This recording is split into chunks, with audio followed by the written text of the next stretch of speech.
Hello everyone, कशा आहात सगळे. Welcome to my next vlog. So आम्ही टेकडीपासून आता त्रिअनंतपुरममध्ये आलो होतो आणि हे होतं आमचं इथलं हॉटेल 2 दिवसासाठी, हॉटेल होम ब्रिज म्हणून. सो हे हॉटेलमध्ये पण खूप छान रूम होती, किचन पण दिलं होतं, सोफा सेट वगैरे सगळं. आणि ही बेडरूम होती आमची.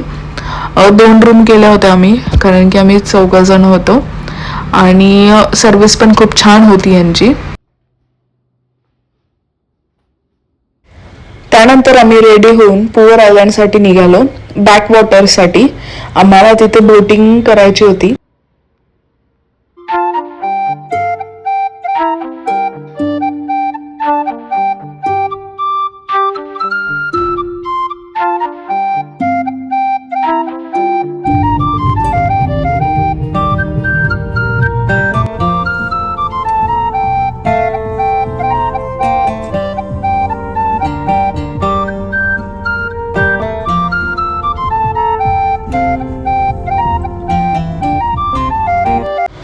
हे त्यांचं रेट कार्ड होतं आणि तुम्हाला जे आता डिस्प्लेला दिसतात, जे पिक्चर्स दिसतात, हे सगळे ते 1.5 तासात कव्हर करणार होते.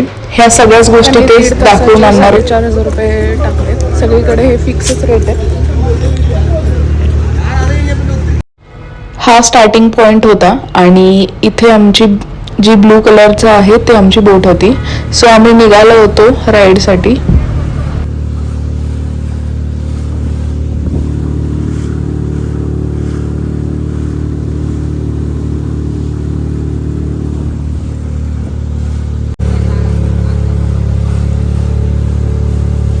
हा स्पॉट आल्यानंतर जे बोट चालवणारे होते त्यांनी आम्हाला सांगितलं ॲनाकोंडा मूवीचे काही पार्ट इथे शूट झालेले होते आणि सेम तसंच वाटत होतं. फील तोच येत होता की आता खालून ॲनाकोंडा येईल.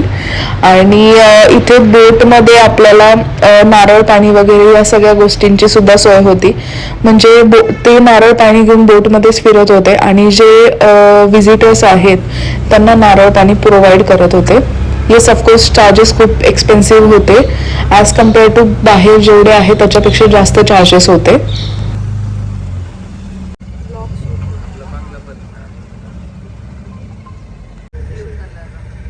आणि इथे फिरता फिरता खूप बर्ड्स पण दिसत होते. हा होता किंगफिशर.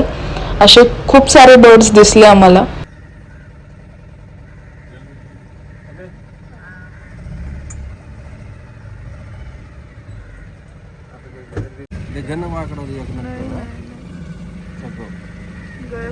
तामिळनाडू आणि केरला. ओके, तामिळनाडूवरनं ही नदी येते आणि ही केरलावरनं येते. 3 नदी एक साथ.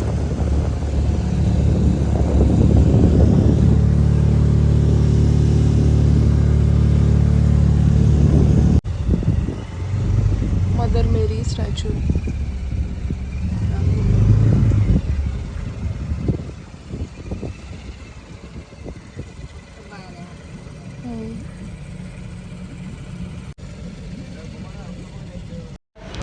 हे तुम्हाला समोर जे कॉटेजेस दिसत आहेत ते फ्लोटिंग हॉटेल आहे. पुअर आयलँडमध्ये हे असे फ्लोटिंग हॉटेल्स आहेत आणि तुम्ही ह्याचा व्ह्यू एन्जॉय करू शकता.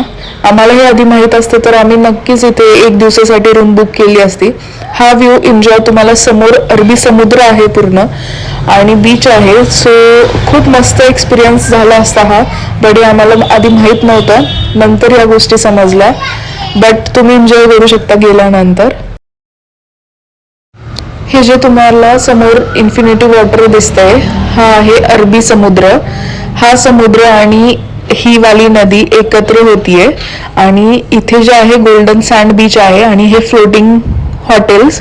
ह्याचा व्ह्यू तुम्ही विचार करा, आपण ज्या हॉटेलमध्ये राहतो त्याच्या समोर किती मोठा समुद्र आहे आणि इन्फिनिटी वॉटरचा लुक आहे. सो खरंच मी हा चान्स मिस केला, मला रिग्रेट होतोय आता. आणि आता आम्ही चाललो होतो या बीचवरती. या बीचवरती एक स्टॉप असतो त्यांचा. तुम्ही अरबी समुद्रासोबत फोटो काढू शकता, म्हणजे बॅक साईडला अरबी समुद्र आणि पुढे फोटो काढू शकता तुम्ही. इथे सगळ्यांना स्टॉप पॉइंट होते आणि तिथे खाण्यासाठी पण भरपूर गोष्टी होत्या वरती बीचवरती. हॉर्स रायडिंग आणि कॅमल राईड या सगळ्या गोष्टी सुद्धा होत्या.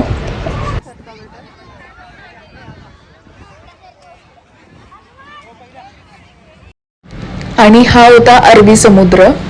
इथे बाउंड्रीज लावलेल्या होत्या कारण की खूप मोठा समुद्र आहे आणि लाटा खूप मोठ्या मोठ्या येत होत्या. सो पुढे जाण्यास कोणालाच अलाउड नव्हतं.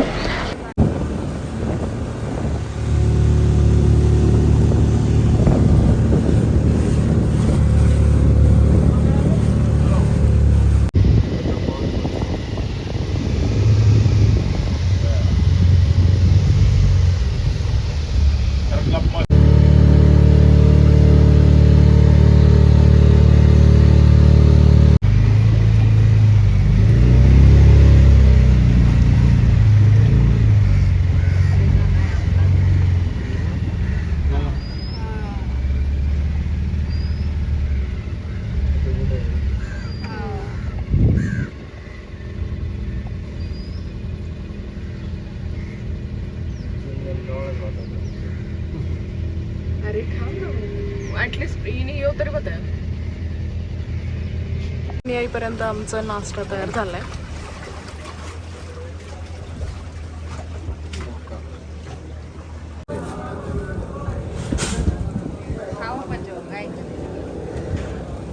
हे काय आहे?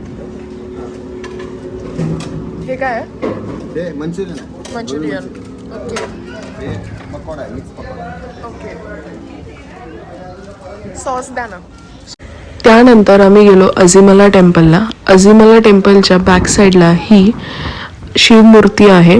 52 फीट मूर्ती आहे ही. आणि हे अजिमला बीच आहे. बीचच्या बरोबर कॉर्नरला ही खूप मोठा स्टॅच्यू आहे आणि खूप सुंदर वाटतंय.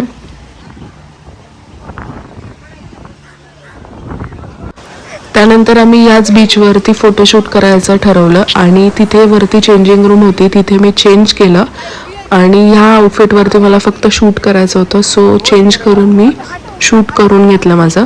हा बीच एकदम शांत आणि तिथे क्राऊड पण नव्हतं काहीच. सो मग मी इथे शूट केलं. हे होतं माझं फोटोज आणि व्हिडिओज.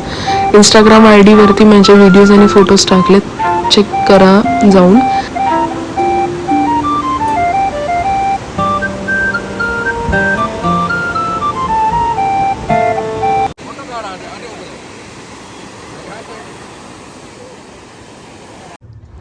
रूमवरती येऊन फ्रेश होऊन चेंज करून आम्ही निघालो होतो पद्मनाभ स्वामी टेम्पलला.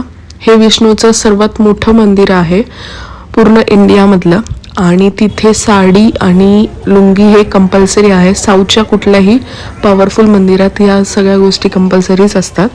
सो साड्या 2च होत्या म्हणून मी कुर्ता घालून तिथे लुंगी वेअर करणार होते आणि या मंदिरात कल्चर प्रोग्राम चालू होता.